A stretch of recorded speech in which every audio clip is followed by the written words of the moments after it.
Admiral Han Wu stood in the center of the great chamber, his hands behind his back. The noise around him was loud.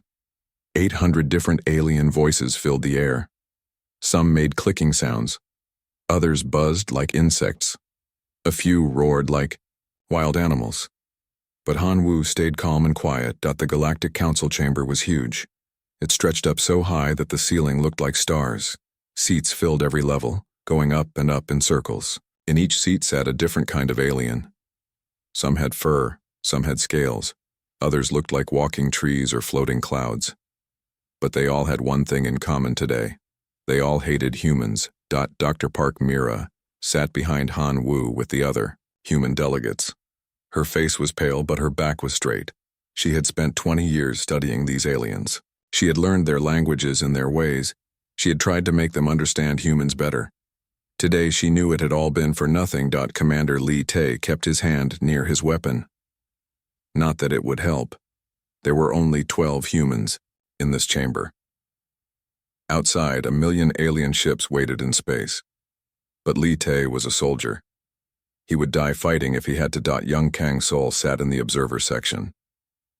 At 25, she was the youngest human ever to attend a council meeting. Her job was to watch and learn. Today she was learning that sometimes the galaxy could be very cruel. The Vorthan Chancellor stood up. He was 8 feet tall with blue skin and 4 arms. His people ruled over 30 star systems. When he spoke, his voice boomed across the chamber. The motion is simple, the Chancellor said. Humanity has broken our laws too many times. They spread across the galaxy like a disease. They take resources that do not belong to them. They ignore our rules. They cause trouble everywhere. They go. Han Wu wanted to speak, but the rules said he had to wait. So he listened as the Chancellor listed every mistake humans had ever made. Some of the charges were true. Some were lies. All of them painted humans as dangerous monsters who needed to be stopped. 3 months ago, the Chancellor continued, human colonists entered the Kepler 442 system. We told them not to go there. The planet was under study. But did they listen? No. They landed anyway. They built cities. They changed the environment. Now the native species is dying. Murmurs of anger rippled through the chamber. Han Wu knew. The real story was different. The native species was already dying when humans arrived. Human scientists had tried to save them, but the truth did not matter here. Last year, the Chancellor said, humans started mining operations in the Vega sector. They did not ask permission. They just took what they wanted. They destroyed 3 asteroid habitats where peaceful creatures lived. More lies, Han Wu thought. Those creatures had been extinct for 1,000 years.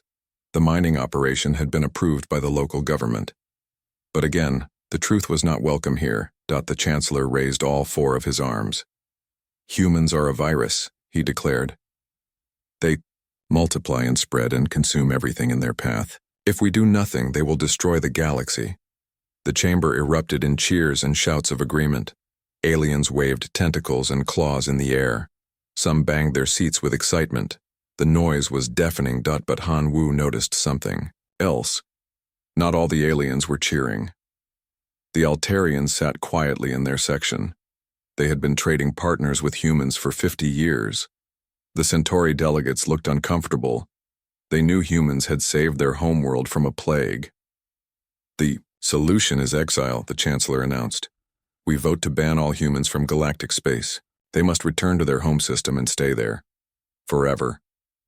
The voting began immediately.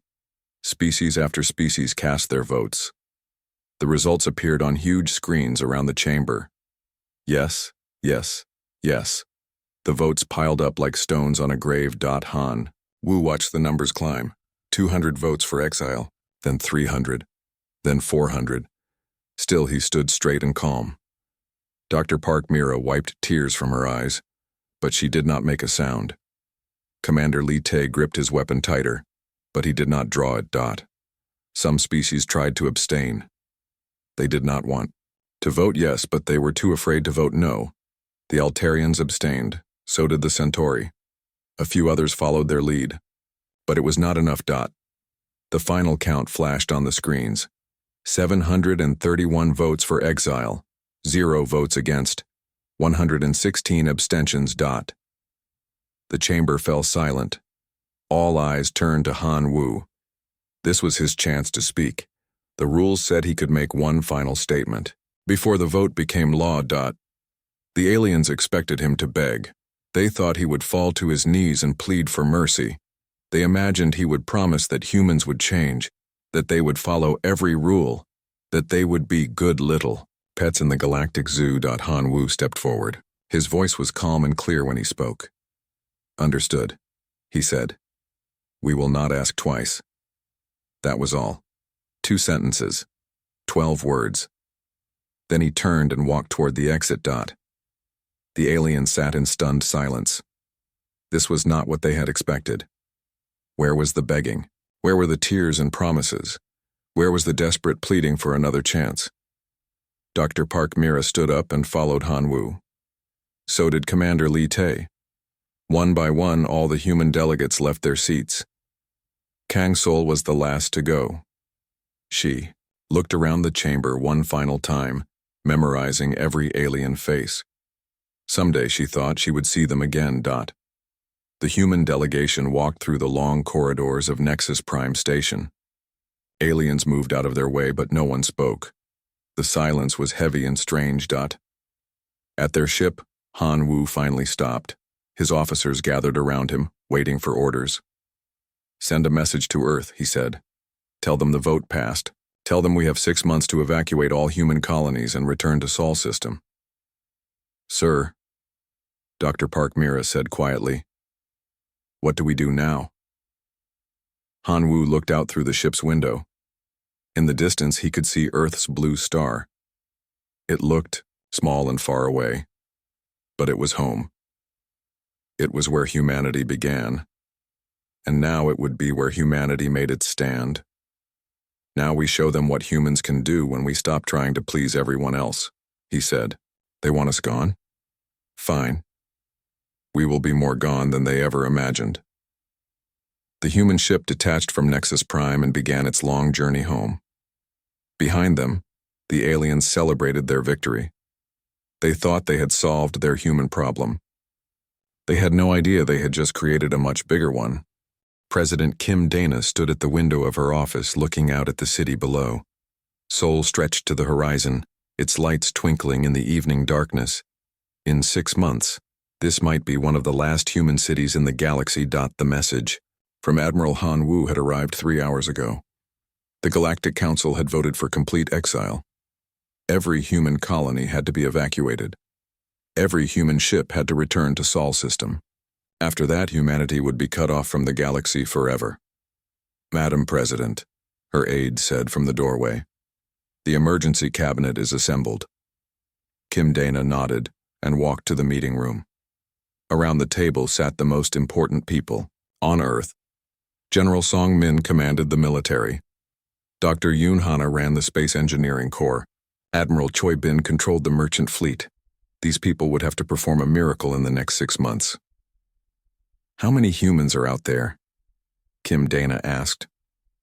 Admiral Choi Bin looked at his tablet.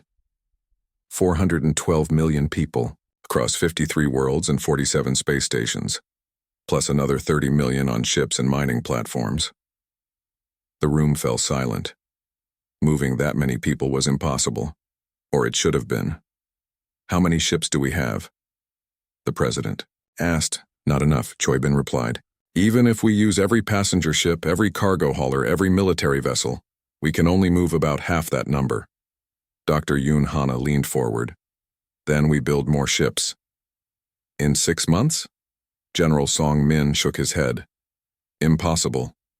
Nothing is impossible, Yoon Hana said firmly.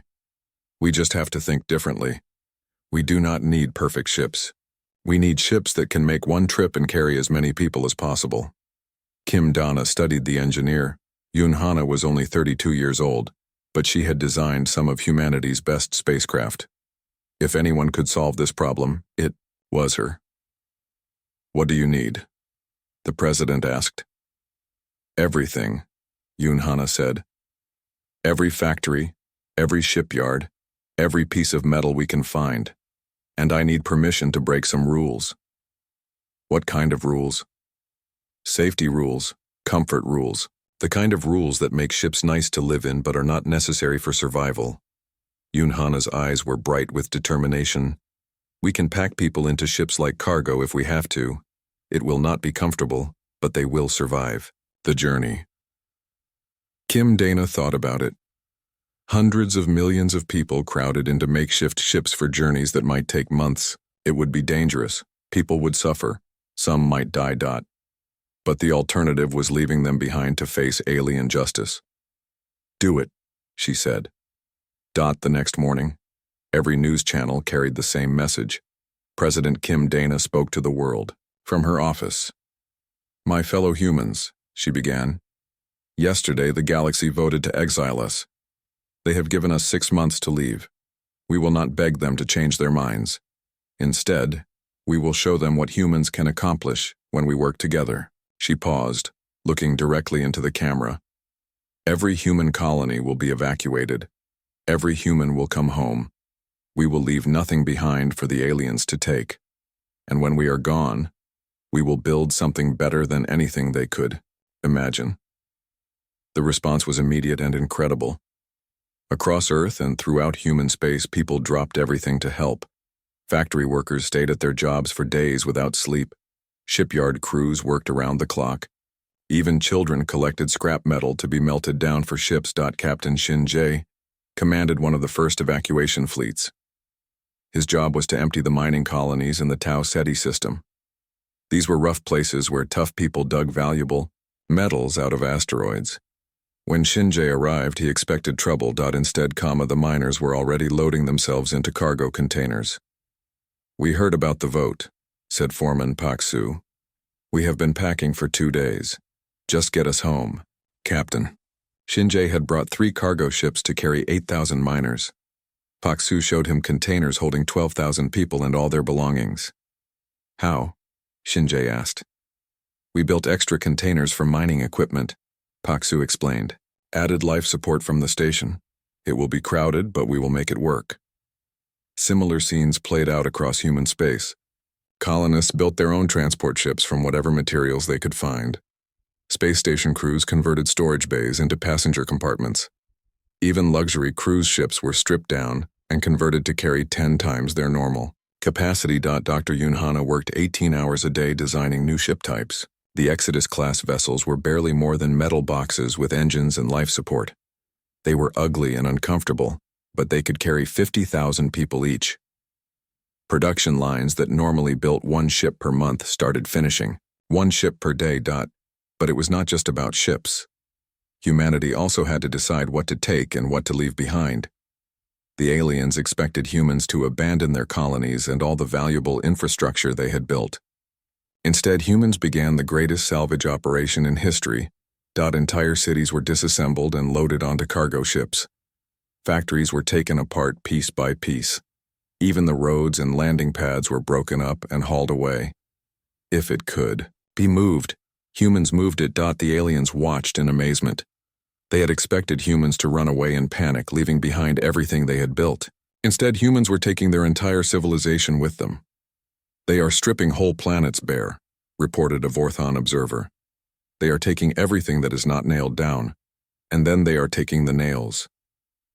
Some aliens started to worry. The Centauri ambassador sent a private message to Earth, suggesting that perhaps the exile could be reconsidered. President Kim Dana's reply was polite but firm. Thank you for your concern, but we have made our decision. We will not ask twice. As the deadline approached, the pace of evacuation increased. Convoys of ships moved constantly between the colonies and Sol system. The space around Earth became crowded with temporary habitats housing millions of evacuees. On the last day, Captain Oh Shung commanded the final evacuation ship. His target was Kepler 442b, the planet that had started the whole crisis. The colony there was small, only 50,000 people, but they had refused to leave early. Why? Oh, Sung asked the colony leader, Kim Hae. Because we wanted to be the last, she replied. We wanted to show the aliens that humans do not run away in fear. We leave because we choose to leave. As Oshung's ship lifted off from Kepler 442b, Kim Hai activated a special device. The entire planet lit up with a message visible from space. In letters 100 miles tall, it said, "Humanity was here." 3 hours before the deadline, the last human ship crossed into Sol system. Admiral Han Wu, now commanding the evacuation fleet, sent a message to Nexus Prime. "This is Admiral Han Wu of Earth. All human colonies have been evacuated. All human ships have returned to Sol system. We comply with the Galactic Council's order." There was a long pause before the reply came. "Understood, Admiral. The blockade is now in effect. No human ship may leave Sol system. No alien ship may enter." "Acknowledged," Han Wu replied. Then he added, "See you around." The communication ended. Around Earth, shields and defense platforms activated. Warning buoys were launched to mark the edge of human space. The exile had begun. But in the cargo holds of 1,000 ships, and in the temporary habitats orbiting every planet in Sol system, humanity was not mourning. They were planning. They were building. They were getting ready to show the galaxy what exiled humans could accomplish. The aliens had wanted them gone. Now they would learn what that really meant. 50 years had passed since the exile began.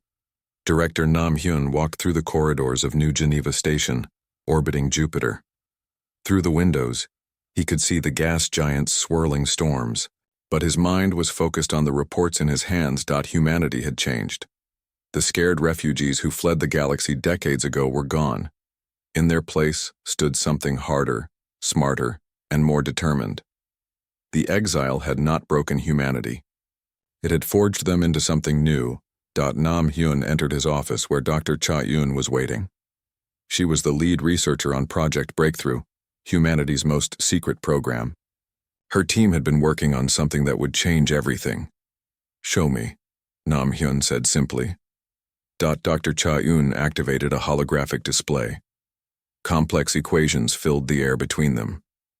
"We cracked it," she said with quiet pride. "Quantum fold technology, we can bend space-time itself." Nam Hyun studied the data. For 50 years, humanity had been trapped in Sol system by alien blockades. The only way to travel between stars was through the alien-controlled jump gates. But if this technology worked, humans could go anywhere in the galaxy without using those gates. "How fast?" he asked. "Faster than anything the aliens have," Cha Yun replied. "We can cross the galaxy in days instead of months. And the best part? They cannot detect us coming." On Mars, Ko Yuri stood on a hill overlooking New Sol. The city stretched to the horizon, its towers reaching toward the red sky. But the sky was not red anymore. 50 years of terraforming had given Mars a blue sky and white clouds. Green forests covered the hills. Rivers flowed through the valleys. Ko Yuri remembered when Mars was just red dust and rocks. The evacuation had brought millions of people to the planet with nowhere to live. So humanity had changed the planet itself. They developed new atmospheric processors that could transform a dead world in decades instead of centuries. "Ma'am," her assistant said, approaching with a tablet. "The final report on the Antarctica project." Ko Yuri smiled as she read the numbers. Antarctica on Earth had been completely terraformed too. The ice was gone, replaced by forests and cities. What had once been the coldest continent was now home to 100 million people. But Mars and Antarctica were just the beginning. Humanity had also built massive habitats in the asteroid belt. They had mining stations on the moons of Jupiter and Saturn. Every rocky planet and large moon in Sol system now hosted human cities. The aliens had expected humanity to slowly die out in their isolated system. Instead, the human population had doubled. They now numbered over 2 billion people, all living in Sol system.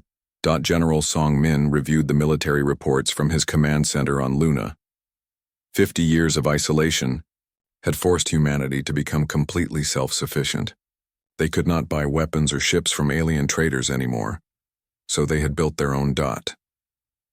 The new human fleet was unlike anything that existed in the galaxy. Their ships were faster, stronger, and more advanced than any alien vessel. But more importantly, they were operated by artificial intelligence. Humanity had created AI companions so sophisticated they were almost alive. These digital beings could think and learn and make decisions. They could operate entire fleets without human input. While alien ships needed crews of hundreds, human ships could fight with just a few people aboard. Song Min looked at his newest ship, the Indomitable. It was sleek and black, covered with armor that could deflect energy weapons.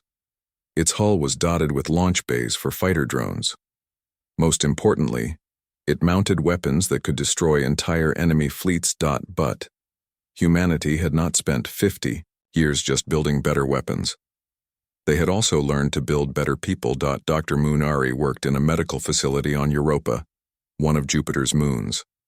Her specialty was human enhancement. The Exile had been hard on the first generation of refugees. Many had died from stress and overcrowding. The survivors had decided that future generations would be stronger. New humans were taller, smarter, and healthier than their ancestors. They could survive in harsh environments that would kill unmodified people. They lived longer and learned faster.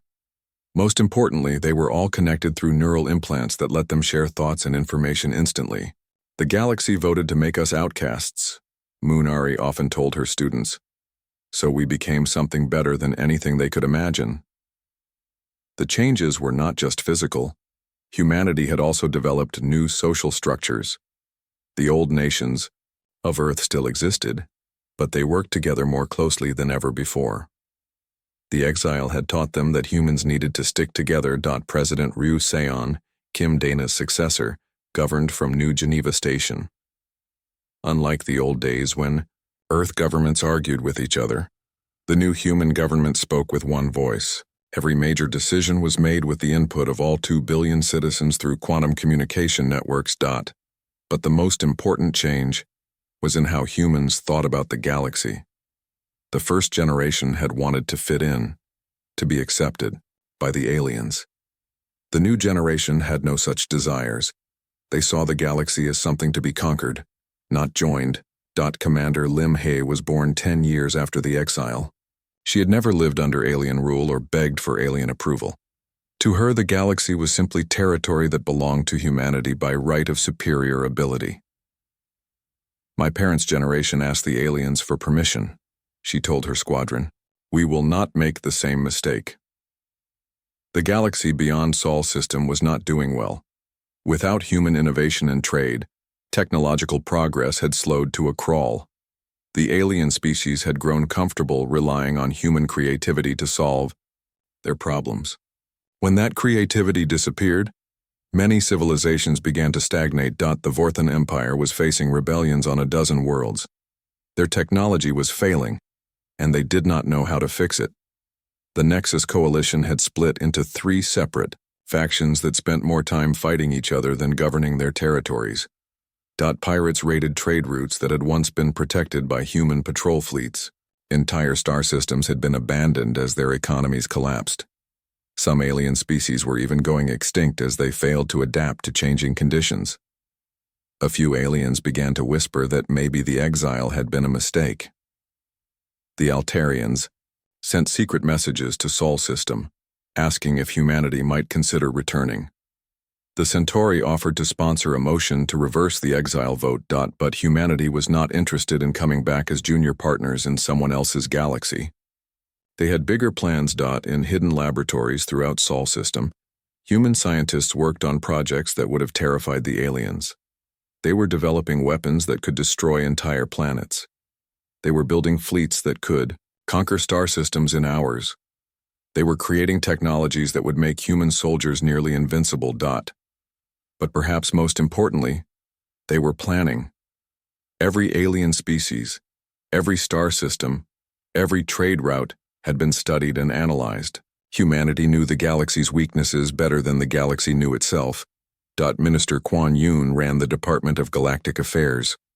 Her job was to prepare for the day when humanity would return to the stars.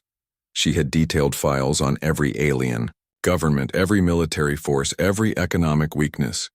When we go back, she told her staff, We will not go as refugees or supplicants. We will go as conquerors. And this time the galaxy will vote the way we tell them to vote. The 50 years of exile were nearly over. Humanity had used their time well. They had built a civilization more advanced than anything in the galaxy. They had created technologies that would seem like magic to the aliens. They had prepared for war on a scale the galaxy had never seen. Soon, it would be time to collect on the debt the galaxy owed them. And the aliens would learn that exile had not made humanity weaker. It had made them unstoppable.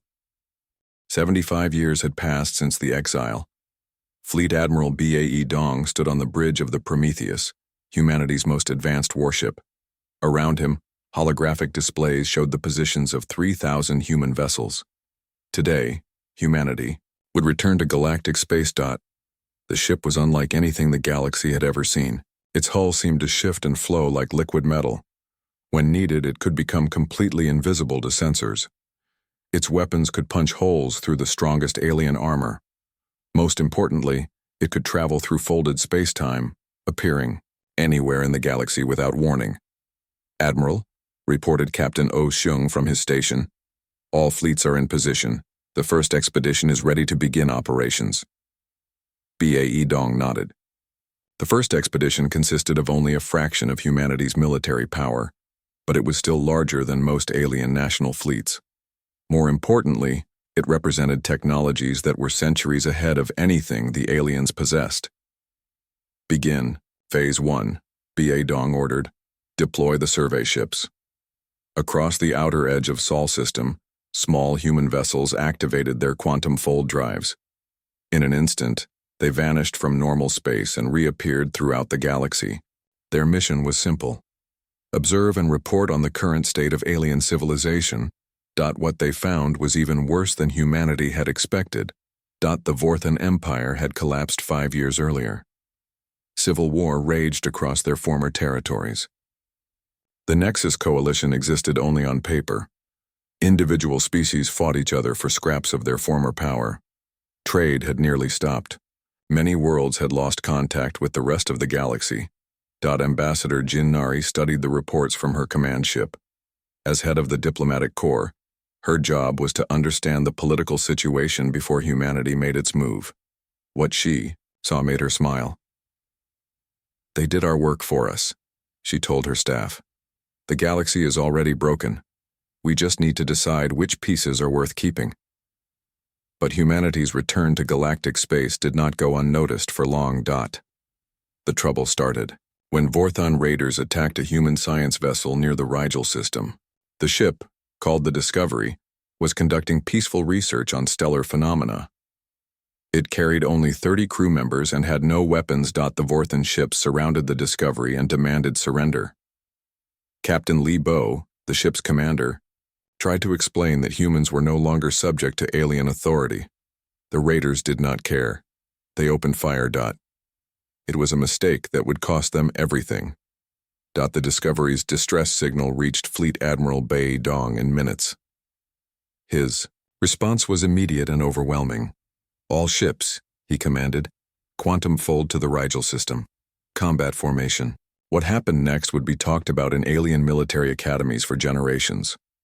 One moment, the Vorthan raiders were celebrating their easy victory over the human science ship.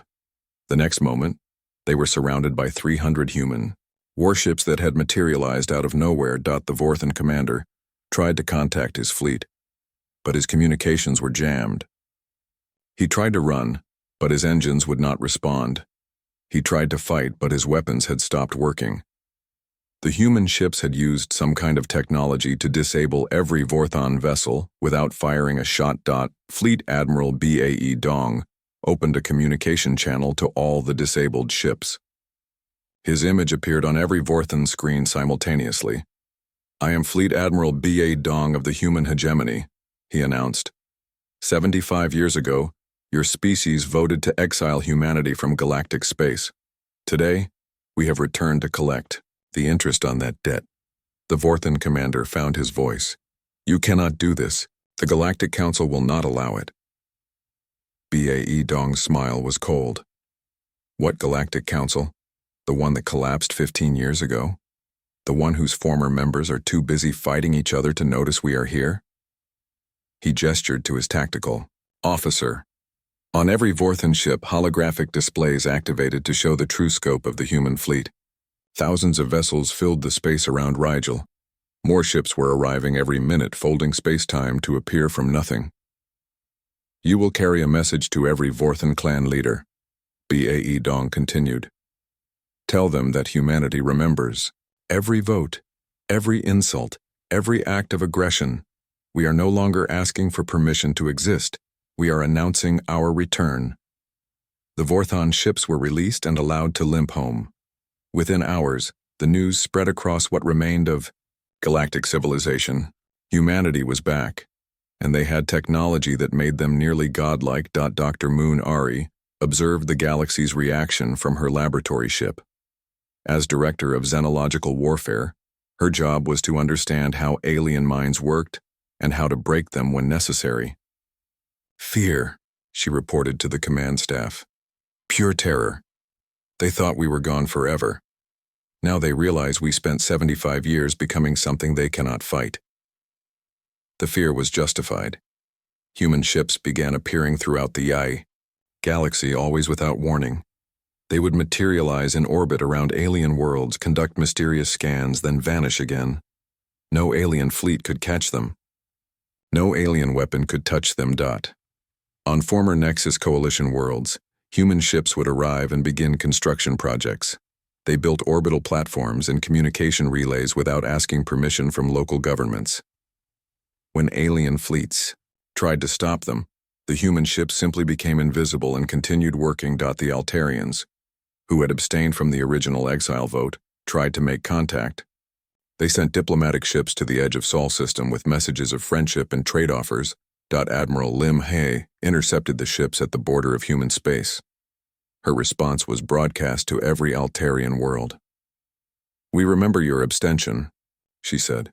You did not vote to exile us, but you did not vote to defend us either. When we needed allies, you chose cowardice. Now you will learn the price of that choice. The Altarian ships were allowed to return home, but they carried a warning.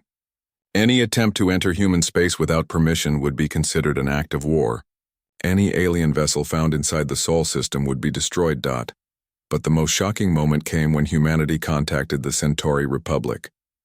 Unlike other species, the Centauri had tried to help humanity during the early years of exile. They had sent supplies and medicine through neutral traders.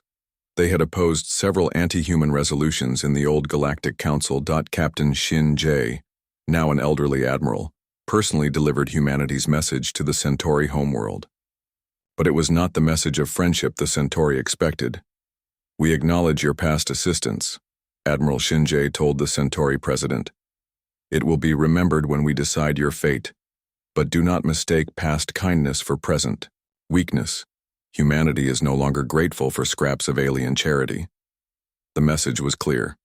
Even humanity's former friends would be judged by human standards, not alien ones. As news of humanity's return spread, alien governments began to panic. Emergency sessions were called. Old alliances were hastily revived. Military budgets were increased. But it was too late. Human technology had advanced so far beyond alien capabilities that resistance was futile. Human ships could appear anywhere, anytime, without detection. Human weapons could disable entire fleets without destroying them. Human intelligence networks seemed to know everything that happened in alien space. More importantly, humanity had learned from their exile. They no longer sought acceptance or integration. They demanded submission. The first alien government to surrender was the Proxima Combine, a small alliance of trading worlds. Their leader, desperate to avoid conflict, sent a message directly to Fleet Admiral Bei Dong. We acknowledge human superiority, the message read. We request terms for peaceful coexistence under human authority. Bei Dong's reply was swift and final. Terms will be decided by humans, for humans, in humanity's interest. You will be contacted when we are ready to discuss your future. Similar surrenders followed. One by one, alien governments that had once voted to exile humanity now begged for mercy from human forces they could not see or fight. But humanity was in no hurry to accept these surrenders. They had waited 75 years for this moment. They would take as much time as needed to ensure that their victory was complete and permanent. The galaxy had voted to exile Earth. Now humanity would decide which parts of the galaxy were worth keeping. Empress Ryu Sion sat on the Jade Throne in the Great Chamber of Nexus Prime Station. But this was not the same chamber where the galaxy had voted to exile humanity 75 years ago. That chamber had been torn down and rebuilt according to human specifications. The new chamber was larger and more magnificent than before. Human architects had designed it to show the power and glory of the human hegemony. Golden pillars reached toward a ceiling that displayed the stars of human space. Holographic banners showed the flags of every world that had submitted to human rule. At the center of it all sat the Jade Throne, carved from a single piece of green crystal found on one of humanity's new colonies. And on that throne sat the first human to rule the galaxy. Ryu Seon had been chosen by her people to lead the new galactic order. She was smart, ruthless, and completely dedicated to human supremacy. Under her rule, the galaxy would serve humanity's interests above all else. Today was a special day. The last holdout governments had finally surrendered. The entire galaxy now acknowledged human authority. It was time to formalize the new order. Chancellor Park Jun stood beside the throne.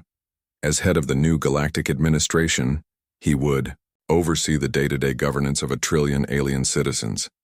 His job was to make sure that every world, every system, every species served humanity's needs. Your Majesty, Park Jun announced, the representatives have arrived. The great doors of the chamber opened. Through them walked the leaders of every major alien species. They came not as proud rulers, but as defeated supplicants begging for mercy. At the front of the group was the former Vorthon Chancellor who had proposed humanity's exile decades ago. He was older now, his blue skin faded with age. His forearms shook with fear as he approached the throne. Behind him came representatives of the Altarians, the Centauri, the Proxima Combine, and dozens of other species. All of them had once been proud members of the Galactic Council. Now they were petitioners seeking favorable treatment from their new human masters. Empress Ryu Seon studied each alien face as they entered. These were the beings who had voted to cast humanity into exile. They had expected humans to quietly disappear and be forgotten. Instead, humanity had returned as their conquerors. Neil commanded Admiral Lim Hai, now the head of the enforcement fleet. One by one, the alien representatives dropped to their knees before the Jade Throne. The proud Vorthon Chancellor, who had once stood tall and demanded humanity's exile, now pressed his forehead to the floor in submission. "Rise," Empress Ryu Seon said after a long moment. "You are here because your governments have requested terms for joining the human hegemony. I will now explain what those terms are." The aliens stood but kept their eyes downcast.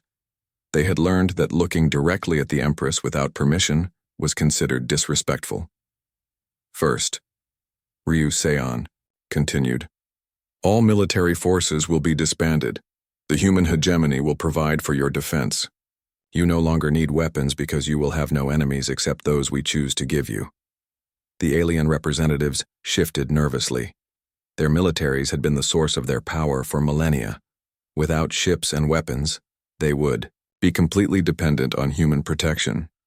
Second, all interstellar commerce will be conducted through human trading companies. Your worlds may trade with each other, but only with human approval and using human transportation. This was an even bigger blow. Control of trade meant control of resources. The aliens were being reduced to economic vassals of the human hegemony. Third, all advanced technology will be shared with human authorities. Research and development will be conducted under human supervision. You will contribute to human knowledge and receive the benefits we choose to share with you. Several aliens looked sick at this announcement. They were scientists and engineers who had spent their lives developing new technologies. Now their work would belong to humanity. Minister Quan Yun, now Director of Alien Affairs, stepped forward with a data pad. The specific terms for each species have been calculated based on your past behavior toward humanity. Those who aided us will receive more favorable treatment. Those who opposed us will serve as examples to others. The Altarian representative dared to speak. What of our homeworld, our colonies? You will keep them, Kuan Yin replied. But they will be administered by human governors. Your people may continue to live there as long as they follow human law and serve human interests. And if we refuse these terms? Asked the Centauri delegate. Empress Ryuseon smiled coldly. Refusal is not an option. You have two choices. Join the hegemony as junior partners, or be classified as rebel territories to be pacified by our military. Everyone in the chamber knew what that meant. Human military technology was so advanced that resistance was impossible. Any world that defied the hegemony would be conquered within hours. The Vorthon Chancellor finally found his voice. This is not justice. This is revenge. Justice? Ryuseon stood from her throne. You speak of justice? Your species proposed our exile. You convinced the galaxy that humanity was a threat that needed to be contained. You expected us to fade away into obscurity while you ruled the stars. She walked down the steps of the throne platform until she stood directly in front of the trembling chancellor. We gave you everything. Human innovation built half the technology you use. Human traders carried your goods across the galaxy. Human explorers found new worlds for you to colonize. Human soldiers protected your shipping lanes from pirates. The Empress's voice grew harder with each word. And how did you repay us? You voted to exile us. 800 species stood in this very chamber and decided that the galaxy would be better off without humans. Well, now you know what the galaxy looks like without human cooperation. She gestured to the holographic displays around the chamber. They showed images of ruined worlds, collapsed governments, and dying civilizations. Your empire fell apart without human support. Your technology stagnated without human innovation. Your trade networks crumbled without human protection. In 75 years, you accomplished nothing but destruction and decay. The Chancellor tried to respond, but Ryuseon cut him off. Meanwhile, we used our exile to become something greater than you could imagine. We advanced our technology by centuries. We expanded our population. We built a civilization that makes your old empires look like primitive tribes. She returned to her throne and sat down. So yes, this is revenge, but it is also justice. The galaxy voted to reject humanity. Now humanity has voted to rule the galaxy. The only difference is that our vote actually matters. Chancellor Park Jun stepped forward again. The formal documents are ready for signing. Each species will acknowledge human authority and agree to the terms of membership in the hegemony. One by one, the alien representatives signed the treaties that made them subjects of the human empire. Some signed willingly, hoping for better treatment. Others signed with tears in their eyes, knowing they were surrendering their freedom forever. The last to sign was the Vorthon Chancellor. His hands shook as he wrote his name on the document that formally ended his species' independence. I remember. You, Empress Ryuseon told him as he signed. 75 years ago, you stood in this chamber and called humanity a virus.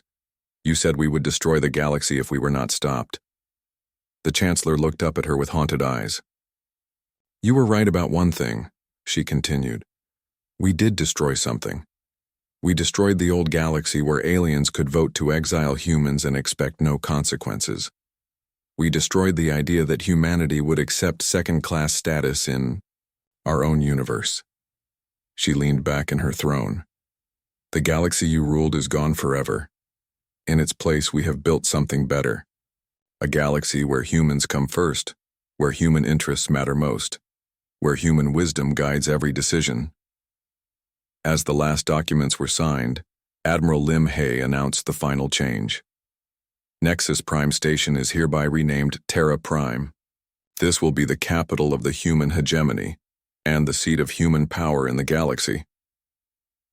The alien representatives were escorted from the chamber. Most would return to their homeworlds to explain the new reality to their people. Some would remain on Terra Prime as permanent ambassadors, ensuring their species' cooperation with human rule. Empress Ryu Seon remained on her throne as the chamber emptied. Chancellor Park Jun approached with final reports on the transition. The integration is proceeding smoothly, he reported. Most worlds are accepting human governors without resistance. Trade is resuming under our new regulations. The rebel movements on 3 worlds have been quietly eliminated. And our expansion plans. On schedule, Your Majesty. The first human colonies beyond former galactic space are already under construction. Our long-range scouts have identified 47 new systems suitable for human settlement. Ruseon nodded with satisfaction. The exile had ended with humanity's complete victory, but that victory was just the beginning. Now that they controlled the galaxy, humans could expand beyond it into the wider universe. The galaxy had voted to exile Earth because they feared human ambition and growth. Now they would learn what human ambition could accomplish when it was no longer constrained by alien approval. Send a message to all human worlds, the Empress commanded. The exile is over, the galaxy is ours, and this is only the beginning.